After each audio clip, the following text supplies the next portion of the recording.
It is an ACC semifinal tournament Friday here on the Desmond Johnson Show, brought to you by the Emergency Responders Credit Union in Winston, Salem. I'm your host, Desmond Johnson. I got some heavy hitters in the house today. Panther content creators Ricky Raines, Edgar Salmingo Jr. in the house. We're going to talk Carolina Panther Free Agency class of 2025. Who are the needle movers in this class? Who are the ones that you feel like are going to make immediate impact? And now we can shift our focus to the NFL draft and that number 8 pick with the Panthers. What should they do? Should they trade it? Should they actually use it? Should they double down on a position? These guys are going to have that stuff there for you to figure that out as we now can dive deep into draft coverage for the Carolina Panthers. But before that, of course, news from the ACC semifinal, the news from the ACC quarterfinals from yesterday. Cooper Flagg rolling his ankle, Malik Brown dislocating his left shoulder for Duke. What does that mean for Duke and their chances to get a number 1 overall seed in the tournament? And do they even care about the ACC tournament going forward tonight as they take on arch rival UNC for the 3rd time in about a month? That's 7 o'clock tonight. We're going to lead off with Carolina Duke coverage. It's the Desmond Johnson Show. Let's go ahead and roll that intro. Live with Desmond Johnson, son, the live is one. Represent NC to the fullest. Yeah, welcome to the Carolinas. Everywhere you go, the sky is Carolina blue, the finest. Live action, feedback, the city need that. I've been number 1, no cap. Here's the recap. Adrenaline is my addiction. I'm about to relapse. Step on the turf if you won't and get your weed whack. I'm going harder than a martyr on the starter end. It's the heart of man, that's a rap like a cardigan. I'm breaking records, it's 4th and inches. I count the seconds. The over-under's my roar of thunder, my secret weapon. Yeah, the game is to be told. I don't break, I break modes. Follow me on Tobacco Road.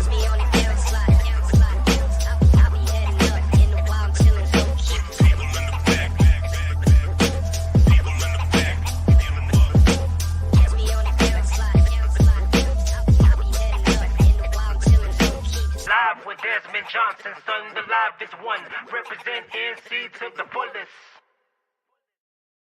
And again, welcome into a Friday supersized edition of the Desmond Johnson Show here on Tobacco Road Sports Radio, tobaccoroadsportsradio.com. Exclusively there, you can catch the video every Tuesday, Wednesday, Friday. I'm your host, Desmond Johnson, giving you the latest sports news and notes here from the state of North Carolina. Ricky Raines and Edgar Salmingo Jr. are here. They are the host of Draft Crush. You can catch this on all major podcast platforms. And Ricky was describing to me what the pod's about. It's basically kind of like in the life of, what's the name of that show? It was like a day in the life of a draft pick or whatnot. Yeah, Journey to the Draft. Yeah. Journey to the Draft. Yeah, yep. Yeah. Really, really good concept. You can find it on iTunes. You can find it on Spotify. You can find it anywhere where major podcast platforms are there. Now, of course, if you're a Panther fan and you're on X, you probably know these guys anyway. They're 2 of the bigger content creators for the Carolina Panthers, and I wanted to get them on to talk Carolina Panthers 2025 free agency class. Before we do that, though, we need to talk about the ACC basketball tournament real quick as the semifinals are set after last night. Duke escaping Georgia Tech 78-70 to advance to the semifinals, but they took some collateral damage in that. Again, Malik Brown dislocating his left shoulder. He might be out for the rest of the season. And, of course, the bigger one, Conference Player of the Year and Rookie of the Year, Cooper Flagg, rolling his ankle. From the way it sounded from John Shire yesterday in the post-game press conference, he basically said he's not going to play the rest of this tournament. It's just not worth it. And I can't think of a single person that can come back from a sprained ankle after less than 24 hours and then do all the things that Cooper Flagg does. He's not just a scorer. He's like a 5-tool type kid. He does all kinds of things.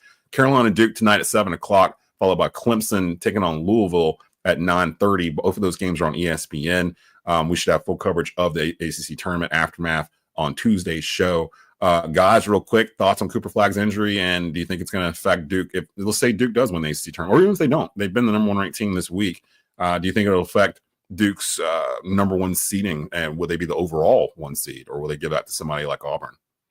You know, I think it's weird to try to figure out if it'll affect their overall seeding in the NCAA, right? Because it's kind of tough to predict that. As far as for the ACC, I don't know, man. Like, I still think that they have a talented roster. Like, without Cooper Flagg, it is a different basketball team. But Tyrese Proctor, he can show up, man. That's a guy that could really take that next step for them. The big guy in the middle, he's going to have a really good opportunity against Carolina because Carolina is such a guard-driven team. They don't have a whole ton of size. So the matchup is still there. There's still a possibility for them to have a nice game. If they lose, I don't think that the committee will punish them necessarily for losing the potential National Player of the Year in Cooper Flagg, right? I hope not. Now we've seen in the past where the committee has punished teams for losing players like before. So, but again, you did hit it. Duke is fairly talented without Cooper Flagg, but you also hit it. They're a different team without him too. Like Carolina was close in that second game last week because Cooper Flagg was in foul trouble all of the first half. When he got in the second half and kind of got comfortable, that's when Duke started to pull away. They won't have that luxury tonight. And Carolina's a hungry team. They kind of need this. I saw Joey Brackett's bracketology where it looks like Carolina is probably going to get in regardless of what happens tonight based off of a number of teams that are losing. Arkansas lost yesterday. Right. I think Texas lost yesterday. A number of them lost that were right above them. So I think Carolina might be safe going up against the number one team in the country for the second time in 7 days or whatever. Edgar, your thoughts on it? I know you're on the West Coast, but I've always said Carolina Duke's the biggest college basketball rivalry there is. I'm sure that there's some sort of rumblings about Carolina Duke tonight at, I guess, gosh, that'd be like at 4 PM out where you are. Any thoughts on Cooper Flagg's injury? And do you think it's wise for Duke to go forward without him in the ACC tournament? Yeah, I mean, here on the West Coast, sports happen at a proper time at 4 o'clock. No, I'm just messing. Even out here, we agree that North Carolina Duke is must-watch basketball, and it's the rivalry in college basketball. For me, if this were the NCAA tournament, I think Cooper Flagg might still try to run it, but because it's the ACC tournament, I think he sits out. I don't know. People always say it's hard to beat a team three times in the season, especially in multiple times in football. But I wouldn't be surprised if Duke still pulls that without Cooper Flagg. Yeah, they've still got a lot of talent. And then on the other side of that bracket, Clemson and Louisville almost have a chance to win the ACC based off of that Carolina Duke game last week. If Duke had lost, there was a potential for, I think it was Louisville that would end up being the 1 seed. Duke would have dropped to 3. So it was kind of tight right there in those top 3 teams right there at the top of the ACC. But again, that's tonight on ESPN, ACC semifinals. Duke, number 1 ranked Duke taking on North Carolina. Winner advances to the championship round. 9:30 or 30 minutes after the end of the first game, Clemson taking on Louisville. Those two will match up in the championship round on Saturday night on ESPN. Let's get to the nitty gritty here. Carolina Panthers, well, not finishing, but we all knew day 1 at noon there was going to be an explosion of free agency news. And of course, that's when X got bombarded by whatever happened on Monday where it went down and was up and went down. All I'm seeing are content creators like, what is going on with Twitter? Like, I can find out like who's on where, and then it would pop back up again, but it'd be from like 10 hours ago, and then it go back. So kudos anonymous, or whoever did that. That was very well played. Guys, I wanted to go into, of course, it's been a couple of days now since we've signed these, and everyone that's a Panther fan, they know who we've signed, who we didn't sign, who we almost signed. I do want to address the Milton Williams thing before we go any further. That almost seemed like a kick in the tires type thing. People don't understand that was going to take up the majority of our cap space if we had signed that one player. So I don't even think Dan was really serious about doing it. I think he understood that they were using the Panthers to raise the price, and raise the price they did. The Patriots paid a king's ransom for Milton Williams to come. I just wanted to say to the fan base for the Panthers, and I said this yesterday with Jonathan Stewart on Bleav in Panthers, Dan Morgan and the Panthers were not going to pay Milton Williams more money than what they just gave Derrick Brown last year. It just wasn't going to happen. So like when that went down, they went away. And they grabbed 3 different players for the defensive line with that same amount of money they would have paid to Milton Williams. So in the end, it kind of worked out, in my opinion. I want to go to needle movers. Who are the needle movers in this free agency class for you guys in terms of who Dan went out and signed, the need that we had on the Panthers roster, and the possibility that these guys might potentially be day 1 starters for this team when they come in. And if you're watching us on YouTube or on Facebook or on X, please go ahead and share and rate the pod over at Tobacco Road Sports Radio's YouTube channel while I got these heavy hitters in here. So let's start off with, which one of you guys want to go first here with the needle movers? I'm going to cautiously let Edgar take this first, but I'm sure that he's going to take the guys that I want to talk about. But I am going to let him go first. Go down, yeah. Edgar, you got the floor, man. Who's the needle mover in this class? Yeah, I mean, it's hard to say on the surface because people will look at stats and be like, none of these guys are needle movers. I see so many tackles and so few sacks and all these things. And so people are going to say, people who look at it surface levels, like there's no needle movers, but we have to remember the context here. The Panthers had the worst history, the worst defense in the history of the NFL. Right. And so that's what you're going off of. But if you break it down even further, just the worst run defense I've ever seen. That's maybe also in NFL history, and interior pass rush, which has not been really discussed. Like I know Derrick Brown was out all season, but they were like not even close. Like they were in their own tier in terms of worst interior pass rush in the whole NFL. And so to me, the two quote unquote needle movers, Bobby Brown III, nose tackle, big dude, versatile. I know that he's mostly known for his run stuffing ability, but he has some pass rush. And Tershawn Wharton as a rotational, maybe with Ashawn Robinson, maybe with Derek Brown, like just some juice when it's a 3rd and long, and it's going to be a pass, and you need some I know there's all this stress about we need some pass rush from the edge. We need some pass rush. Brian Burns is gone. Where is the sacks coming from? But us older heads remember KK Shorts. We remember, some of the guys, even Chris Jenkins going way back, like people who can rush the passer from the interior, and they've never had that these last couple of years. And Derek Brown, I feel like, is punching above his weight in terms of he's doing a great job, but he wasn't known for his pass rushing ability coming out of the draft. And so I would say for me, Tershawn Wharton brings some interior pass rush, even on a rotational basis, and Bobby Brown III to help stop the run and stop those leaks and keep the linebackers clean so that they could make the moves or make the plays that they're supposed to. That moves the needle for me. And also, I do want to mention, for those watching on X or YouTube or on Facebook, if you see it, there's a comment section. You can comment in the comment section. We will answer it live while I have Ricky and Edgar on the air here in terms of Panthers and Panthers free agency. And we'll slip a little bit into looking forward to the draft as well. Ricky, your thoughts here. Who's the needle mover in this 2025 draft or 2025 free agent class for the Carolina Panthers? Well, I'm grateful that Edgar only took one of my guys, and that was Bobby Brown III. I'm a big fan of Bobby. I think that Bobby comes in as an immediate impact defender here in Carolina. Again, space eater. He's going to plug up that interior of the defensive line. Let Jadeveon Clowney work a little bit as a terrific run defender on the outside. DJ Johnson, it takes a little bit off of him as well as the run defender because those are 2 best run defenders on the outside. So I love that fit. Trayvon Merrick, the safety from Las Vegas. He was a 2nd-round pick out of TCU, played a little bit more free safety when he was in college. He's better suited in the box in the NFL. He is one of the better run defending safeties in the league. What we have grown accustomed to as Carolina Panthers fans, unfortunately, over years, is missed tackles and bad angles in the back end of our secondary. I don't see that a lot on Trayvon's tape. So what I look for him to come in and do is provide a little bit of versatility, first of all, for Ejiro Evero, defensive coordinator for the Panthers, to be able to let him get a little creative, right? You could line up more guys in the box. You could shore up that run defense, but you could also send some pressure with Trayvon. Merrick is a good blitzer. He's a solid tackler. Now, look, I'm a little bit of a radicalist about this thing, and I really enjoy tacklers that don't just try to shoulder check people to the ground. I love it when they wrap up. I love it when they actually form tackle. Bro, that is my biggest pet peeve, watching them go for the Sports Center, spear or whatever it is. It never works. It's like a new thing. It's like a new fad in the NFL where it's just like, hey, if I can get on the top 10, who cares about my missed tackle percentage, right? Look, knock him out with a shoulder. I want a sound, fundamental tackler, right? And Trayvon, he's not like he's like a wimpy hitter either, though. Like, he's going to lay the lumber down. He just finishes the deal more often than not. And that's something that I'm very excited to see. I'll give one offensive player real quickly if I can too. Rico Dowdle moves the needle for me a little bit. And that's what was going to be mine. Yeah, man. It's like, it's not the dash and smash combo, but this is the Bash Brothers, right? Like, they're going to come in and they're going to grind you down. Now, maybe that affords Dan Morgan and company a little bit of opportunity in the draft to grab that shifty wiggler out of the backfield, right? That's kind of what you're looking for, is that last piece, a joker matchup, if you will, like Sean Payton talks about. So I just think that it opens the doors. I think that it keeps the pressure on defenses, but it also takes the pressure off of Jonathan Brooks, our 2nd-round pick from last year, who suffered another torn ACL.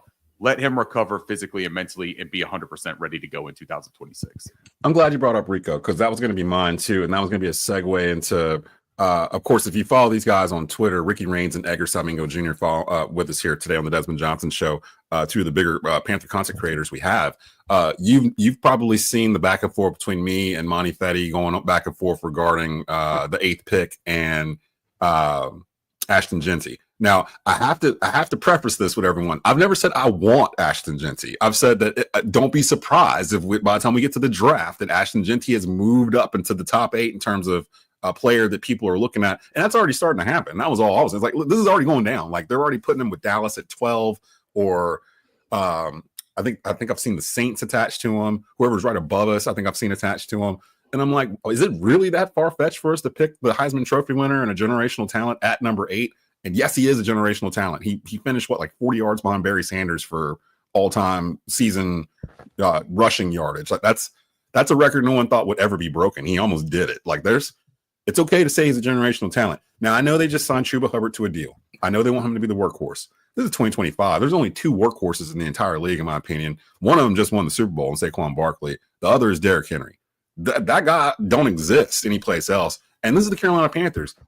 From 2003 onward, we've been a 2-back system pretty much. So it's not like Dan is going out the box trying to figure this out. We just saw he showed us his hand last year when he traded up for Jonathan Brooks in the 2nd round. The plan was to group Chuba with another back. So when Brooks went down and we realized he wasn't going to play all of this upcoming year, and I'm like, well, you got a top 10 pick. I always, especially lately, I look at it like, regardless of your situation, and it's now with free agency ahead of the draft, in today's NFL, I feel like if you have a top 10 pick, you probably need to use it on a skill player on offense. Like, because those are going to be the cream of the crop of the entire draft. There's other players you can get later on. And I understand the logic of getting a running back in the 3rd or 4th round. This is where my partner, Jonathan Stewart, gets heated whenever I bring this part up, because I'll tell him this is what other people think. And he'll tell me the same thing every time. And he's right. There's a difference between a 1st round rated running back and a 4th round rated running back. You might get lucky and that 4th round running back turns into, a starter and get you 1,000 yards and stuff, but rarely does that happen. A 1st round running back, more often than not, unless a team just reached for him, they're going to be as advertised. So bringing in Genty wouldn't have been that crazy, but I understand the fan base. And I think I put a poll out. It was like, would you want Genty at 8? And it was like 85% no. And I'm like, I get it. I understand. I'm not upset. I know I'm not asking for him. I would rather trade down instead of whatever's at 8 anyway. That's my personal opinion. But I wanted to get you guys' opinion on that in terms of Rico 1-year deal, to Edgar's point, where Jonathan Brooks doesn't have to be worried about job security. He can worry about getting back on the field. And even with that, we have to temper it, because this kid's had 2 ACL surgeries in 2 seasons or whatever. By the time he gets back on the field, he won't have had real competition on the football field for 3 years. So we have to kind of temper what this is. We might go get another running back next year. Like, Brooks might not ever even play for us. We don't know. So I wanted to address the Genty thing. And shout out to my boy Monty. I think people think we hate each other. No, we're actually friends. We just like the banter when it comes to Panther stuff. We're just devoted, and we love our Panthers. We're tired of losing, man. Like, I've hosted Bleav in Panthers this is season 5 coming up next season. I have yet to experience a winning season as host of Bleav in Panthers. Like, and you guys know it. You know it. Like, pre-COVID, like before we had some success. This is the first off season where we haven't had a new coach, a new GM, or a new starting quarterback, I think, in like 5 years or something like that. So it's weird for us to sit here and be like, oh, we can just think about who we want to draft or what we want to do with it. Now that the free agency period is over with, what are you guys looking at in terms of that 8th pick? What do you want to actually ultimately do with it? Because I do think there'll be a quarterback or somebody that moves up that we normally don't see. Teams are going to be sniffing around that bottom of the top 10 where we are. We still have holes all over the place. Like, what would be the best option for us with the number 8 pick overall? Would you trade it? Would you use it? Who would you use it on? Like, who are you looking at? So, and people watching, if you're asking, like Zach Jose here, he wants to know, what are your thoughts on signing Azeez Ojulari? Let's start with there before we go into the draft stuff. What are your thoughts on signing him? Like, let the folks know who he's talking about, and would it be a good signing for the Panthers? Yeah, Edgar, you want to take this first again? Sure. Love that you answer first to the first. I like how he's just like teeing him up. Hey, man, let me volunteer that guy. And also, so look, before we do that, I will say this, Des, you know how Twitter goes. You just spoke about it. So you saying all that really smart stuff about Ashton Genty and how it's not necessarily that you were advocating for him, you know someone's going to dub that with a Michael Jackson track and say that you were moonwalking backwards, right? Of course. It's going to happen. I just want to point that out. I'm used to it. And it'll probably be money. It'll probably be money. Just so that everyone's on the same page. Sorry. Shout out to the 4-man rush. Those are my folks. So, but yeah, seriously, what are your thoughts on signing Azeez? I can't even say his name. Ojulari. As I go look this player up, tell me what you think. Good question, Zach. Yeah, edge rusher out of the New York Giants. I think as far as he's been available in free agency, he's essentially like a lottery ticket, a very good lottery ticket. I think, like, he has above average athletic profile. He's had some production. He's had some injury history, and so that's what's probably causing some teams to lower their price on him. But he's probably the best young edge rusher that's out there. And if you look at the Panthers depth chart, you've got Clowney, you've got Wanham, you've got Patrick Jones, DJ Johnson, and so you're kind of loading up on a lot of these kind of outside of Clowney, are loading up on a lot of kind of draft lottery pick type guys. Like they have the potential, and so if one of them hits, like you look good. And so, of course, I'm all for it. Like they need a depth, as we saw last year. They were reaching for like practice squad guys after practice squad guys for the edge, and so it's nice to know if somebody goes down or somebody underperforms, you have somebody waiting on the wings. And so if he's available and he wants to come for a team friendly deal, then I'm all for it. Yeah. All right. I found him. 24 years old, drafted in 2021 by the Giants, 246-3 linebacker, fairly young, actually. Yeah. Go ahead, Ricky. What's your thoughts on Azeez? Edgar pointed it out really well, but I think the other thing that I look at with that is you heard Dan Morgan talk about like what they're looking for, right, at certain positions. And he said that they were looking for that bendy edge player, right? That's what Azeez brings that I think that some of the guys that are currently on the roster don't necessarily have in their bag. So you're looking for that speed rusher. And I think that that's more of Azeez's profile than most of the guys on the roster. I think that what you saw them do last year with K'Lavon Chaisson, and he didn't ultimately end up sticking and making the roster, into the regular season. He ended up with the Raiders, had a decent year. But I think even if he's your depth, even if he's like Edgar called him, your lottery ticket, right? Your dart throw right here in free agency, find out what he's got, find out how healthy he is in camp, let him get some time working with you so that you don't bring somebody in late. And then if you draft somebody, another speed rusher, another bendy edge rusher coming off the edge, then that's where you can have this dynamic duo. And you, again, can make those platoons that you don't always have to have one player being relied on for that one role. You have multiple guys that you can kind of rotate in and keep fresh and keep attacking that offense. So I want to shift over before I get you guys out of here to now we can actually talk about the draft. I kind of have a role where I don't really go too deep into the draft prospects until free agency is over with, because I have no idea what they're going to go and get in free agency. And I might have spent a whole month looking at defensive tackle and they go sign 3 of them or whatever, which is exactly what just happened. So the kid, so I think the kid from Michigan, it's probably not. I doubt they'll double dip in the draft and get that too, unless somebody like Abdul Carter or something drops to 8, which I seriously doubt is going to happen. I just can't see the Panthers double dipping on defensive line or secondary. Well, I take that back. I could see them trading down and going after the cornerback from Michigan, Will Johnson, if he's there. But they just signed Mike Jackson to a deal as well, so it seems like the secondary is pretty safe. Now, safety, free safety might be something they look at. The kid from Georgia, they might do something like that in the top 10, which I could easily see. I want to go through and name a couple of prospects that have been bandied around with us at the 8th pick and what they may bring pros and cons to the Panthers, and let you guys kind of debate if they would be a guy you would pick at number 8. Right now, it seems like the number 1 person we keep getting attached to is Mykel Williams, the pass rusher from Georgia.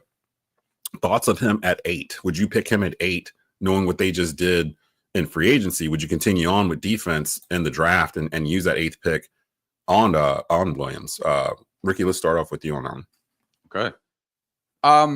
Mykel Williams is going to be a polarizing prospect, and there's going to be a divided opinion on him. And that's because he has the terrific frame and the size that you look for. And I think that the Panthers have historically looked for, especially Dan Morgan. He talks about being bigger and stronger and tougher. He fits that. Now, in Georgia, we just had Edgar and I had Brooks Austin on, who is the lead editor for the SI on Now for the Georgia Bulldogs network.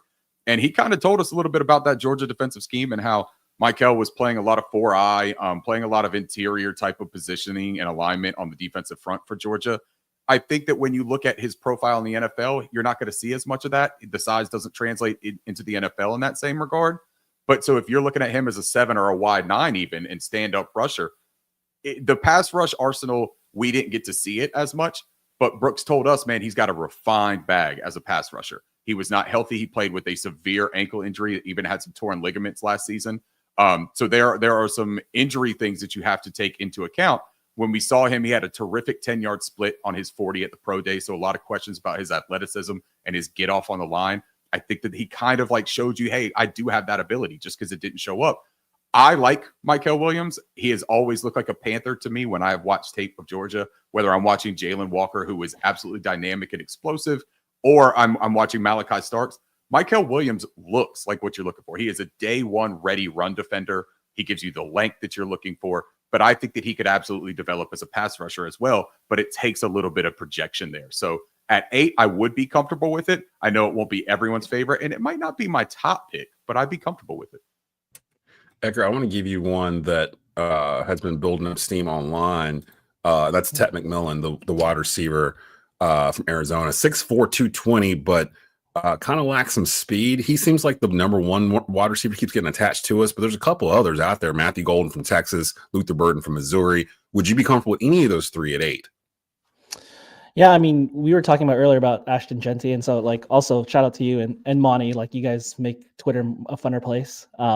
It's not boring, that's for sure.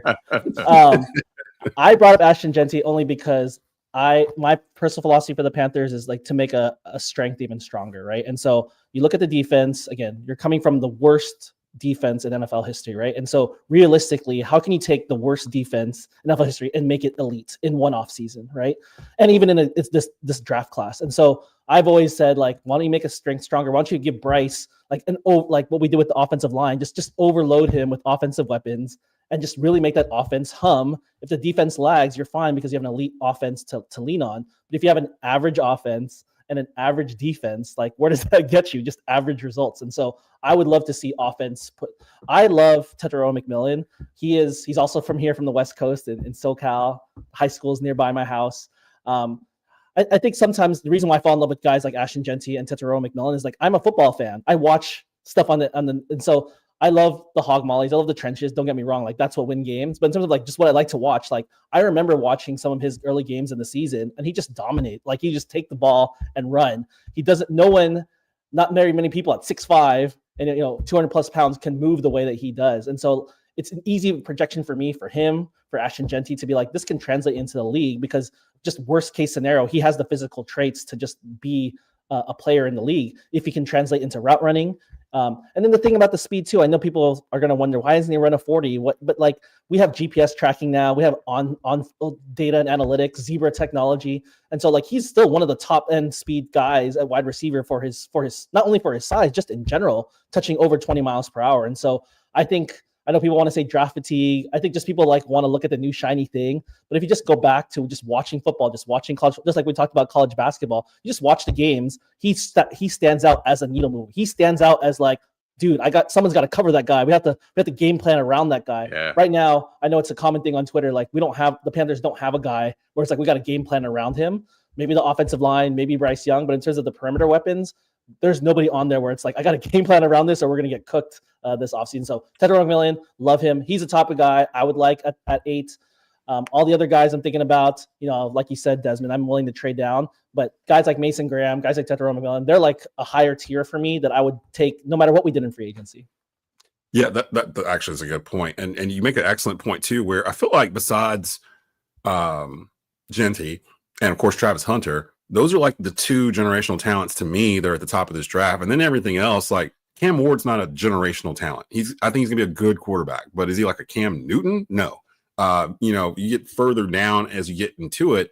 And I'm like, that 8th pick might start to become valuable because someone is going to drop. I don't know who it's going to be, but there's always one player we always have pegged to go high and they start floating down. We're going to be in that weird spot where if it doesn't fit what we need, there's going to be teams knocking at the door for us. And knowing Dan Morgan and the way he worked last year, I would imagine he would value having 2 seconds in this draft more than he would that 8th pick, in the first. Just when looking at like with wide receivers, I'm looking at the free agency class for wide receivers, and I'm looking at a guy like Amari Cooper, and I'm like, why is this guy not able to latch on to a team? Like, he should still be in Dallas, to be honest. But for whatever reason, Dallas gave him up for like a 5th to Cleveland, and now he's a free agent in Cleveland too. It seems like Cleveland's not trying to hold on to him.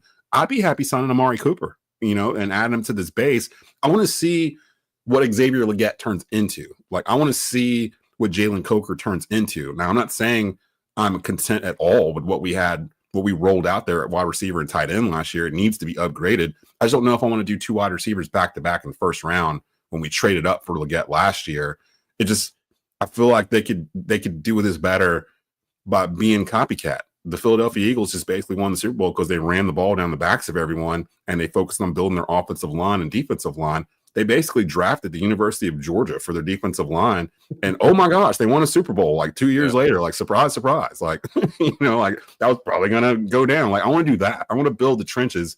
And it seems like that's what Dan is trying to do. And the one thing that you bring up there is like the development of Xavier Legette that you just used a 1st round pick to get, right? you can't go back in time. So you can't say, was that a mistake? Can we remedy that? But I think that one undervalued aspect of what a Teteroa McMillan could provide for this offense is allowing Xavier Legette to play a different role for this team than being thrust into that X and the surefire dominant number one receiver on this team. I think that if you take that pressure off of him, we just saw what happened with Jonathan Mingo and Terrace Marshall, who were two talented guys, but they were asked to do things that they weren't necessarily ready to do. Correct. And it stunted their development, in my opinion. So I think that if you could give Xavier Legette maybe a little bit off of his plate and you bring in Teteroa McMillan, who is an outside boundary receiver, let him play his natural role, let X do a little bit of movement, let Adam Thielen and Jalen Coker rotate as the slot, which is their natural positions, then I think you all of a sudden have like an intentional attack as an offense. It doesn't always have to be an air attack. It doesn't have to be pass heavy, but you have options that we don't currently have, I think, on the roster. Let me ask you guys this before I get you out of here then. Do you take Tet at 8, or say the Bengals come knocking, they want the 8th pick? Do you trade it to them for T. Higgins? I would take T. Higgins, but I would want, if I'm paying T. Higgins, I want their first round pick too. Yes. So if you want to do a pick swap and give me T, I'm in. But if you're asking for 8 on its own, plus I got to pay him $30 million, I would honestly take my chance with the Teteroa McMillan on a cost-controlled contract for the next 4 to 5 years. And it's kind of the way they're setting up the roster. I mean, T. Higgins is on the north side of 30, if I'm not mistaken. I can't remember his age. I think he's 26, 27, something like that. You're going to pay him $30 million. You just balked at doing that to DJ Metcalf. So it's like, now I think T. Higgins is a better wide receiver than DK Metcalf, but DK would have brought some things that this team needs: speed, over the top speed, that T doesn't necessarily do per se, but T would be your number one wide receiver day one coming in. So I'm just not locked into anybody yet at 8, where I just have the conviction like we need to go get that guy at number 8. I'm still at the part of wanting to trade down and wanting to get extra picks at this point. This draft feels like it's top heavy with the 2 I mentioned with Hunter. Genty's going to be in that 8 somewhere, or at least top 12. I think the reason why Dallas didn't sign Rico Dallas because they're going to draft Ashton Genty. Like that's going to be their first round pick. And I feel like that's what they're aiming towards. And it makes a lot of sense. So I can see that going down. Real quick before we get out of here, I wanted to shout out your new pod, Draft Crush. You can find it on iTunes, Spotify, all major podcast platforms. Of course, both of you guys are on X daily with Panther content. If you guys want to know what's going on, up to date with what's happening with signings, with free agency, with rumors, whatever you want to do, follow these guys on X. Ricky's at Ricky Bowbody, if I'm not mistaken, and right. Edgar, you're under Panther Analyst 1. Is that right? Just so Panthers Analyst. Panthers Analyst. I'm sorry. So you can follow them both there on Twitter. Any last words about the free agency period for the Panthers? What grade would you give Dan Morgan here after this week? It'll sound like a cop-out for me, but I always give free agency moves a C, just because I haven't seen anything happen. So it's not good. It's not bad. It's just kind of middle of the road for me until I start seeing things happen on the football field.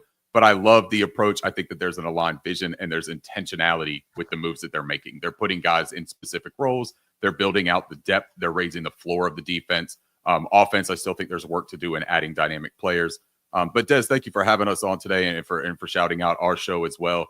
The only other thing that I will also bring up too is that Edgar and I are working on a Carolina Panthers draft guide, a specific team draft guide this year that will have some historical database and parameters and thresholds that we've seen from Dan Morgan and Dave Canales and Zero Evero, who they've been connected to.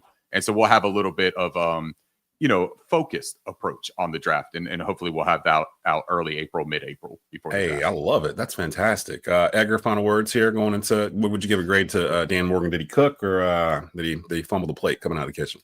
Yeah, I mean, first of all, thanks for having us. I'm a big fan of you, Des, just from afar, and same, both of you guys. Follow your work. Always try to interact with you. And so I've never seen you in person, so this is an honor to be with you. In terms of grades, in terms of a cop out, I'll give you 2 grades. One is a C in terms of like needle moving in terms of where this team is going to go from here to like, I don't know if this is going to be a massive jump from last year, but it's definitely an improvement. But I would give them a B, even an A in terms of what Dan Morgan and Brent Tillis were able to do. It's not like there's a lot of moves out there where I was like, darn, too bad they didn't. I mean, we talked about Milton Williams, but they did kind of spread out that cap number into multiple players, right? And so there's not a lot of moves out there to be made in terms of a team did something. It's like, man, we should have done that. Like, so in terms of what they were able to do with what what cards were on the table, like that's a B or an A, because there's other teams out there. I don't know how many people follow other teams, but they're upset that their teams are doing jack crap at the free agency table, and they have so many needs. At least our front office is like addressing everything. And maybe we're still waiting for things because people are still negotiating, people are still trying to vie for numbers. And so in terms of what was out there, like at least our front office is doing something, and it's in a positive direction. And I can't get mad at that. And they signed some of our guys back, right? We didn't even talk about the continuity of the offensive line. Jason Ward gets the largest deal for cornerback in NFL history, and those are good moves, man. Those are good moves. So I like what Dan did. They came into it saying, look, last year was about the offense, the offensive line, getting Bryce or whoever, right? And honestly, if that car accident had not happened and Andy Dalton was the starter throughout the rest of the year, because I do believe that Bryce Young was not getting back into that game, like at all. Like Dave Canales was pretty adamant during these post-game conferences that, look, Andy Dalton is my starter. I don't want anything to do with Bryce Young right now. If he gets better, so be it. If that had not happened and his hand was forced and Bryce got in and got a chance to start playing again, this is a whole different conversation with free agency and the draft. We might be talking about Aaron Rodgers and Charlotte. I don't know. Like, it would have been a whole different, vibe completely. But with Bryce playing the way he did, something spicy in there, didn't you? Dad? Before we got out of here. But you know, if it had been any different and Bryce didn't play the way he did, we wouldn't have these conversations about going all defense in free agency, or having the luxury of best player available at 8, or trading it, or whatever it might be. So a lot of this has to do with the development of Bryce Young. I think that's what I'm most excited about going into next year, is what step up does Bryce take now from what we saw at the end, where you get to the point where Bryce Young is celebrating before people catch touchdown passes, like that confidence level where he was not at all in September. For him to get to there, where's he going to be at in August? Where's he going to be at in September? And now he's going to have some toys to play with that have been with him for a year. And he's going to have a defense that can maybe potentially stop people, as opposed to being in shootouts every week. So I'm interested. And he doesn't have to learn a new system this offseason. He doesn't have to learn a new system. Again, it's the first year, I think, since I've been hosting Bleav in Panthers, it's the first year where there has not been a new GM or coach or starting quarterback since 2020. So we're going all the way back to Matt Rule. Like, you know, it's... We've been going through it, man. I'm gonna get you guys out of here on that note. I know everyone else watching. Shout out to everybody today. This is a big show today. People came in to watch it on a variety of platforms. Everybody get back to your cubicles. It's time. Lunch break is over.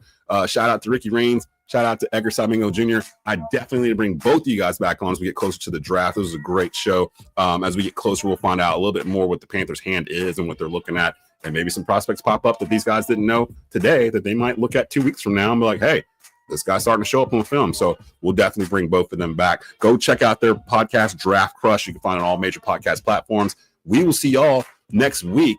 Tuesday live, we'll have ACC tournament fallout. All of next week's probably going to be college basketball as we get ready for the opening weekend of one of the best weekends in sports, March Madness. First round and second round coverage across all those channels, TVS, True TV, and all that stuff. So we'll be back next week.